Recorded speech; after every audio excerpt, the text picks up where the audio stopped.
John, thanks. Well, tonight in our nation's capital, a defense spending bill is facing a complicated uphill battle in the House of Representatives. And some are describing this legislation, which mostly focuses on funding and military policy, is now turning into a culture war.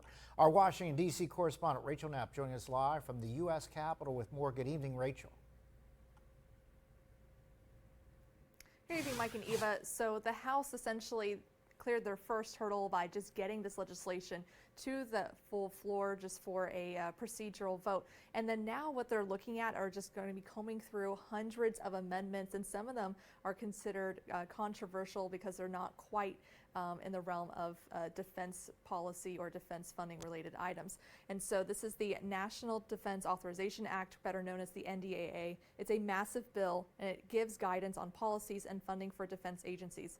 Typically, this piece of legislation gets through Congress without too many hiccups, but there are just a handful of proposals that are more social focused rather than defense focused. For example, some proposals from Republicans include getting rid of a relatively new Pentagon policy that allows service members to travel out of state to get an abortion.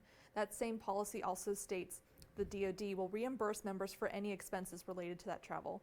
Now, another proposal would prohibit TRICARE from covering the DoD from furnishing sex reassignment surgeries and gender hormone treatments for transgender service members. Now, while Republicans say there should be open debate on a variety of proposals, some Democrats are accusing Republicans of threatening to jam in extreme measures that could jeopardize the defense bill altogether. What we object to is the extorting of your leadership by a small group of extremists in this House who are trying to force their right-wing and hardline views on Congress. To see the House very vigorously debating a whole variety of issues. That's good for the institution.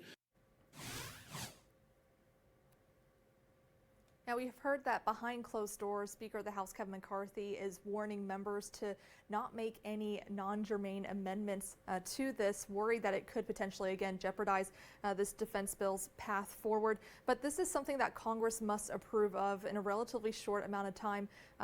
This legislation will expire right before October. So again, Congress needs to finalize this NDAA before then. Mike, Eva, back to you.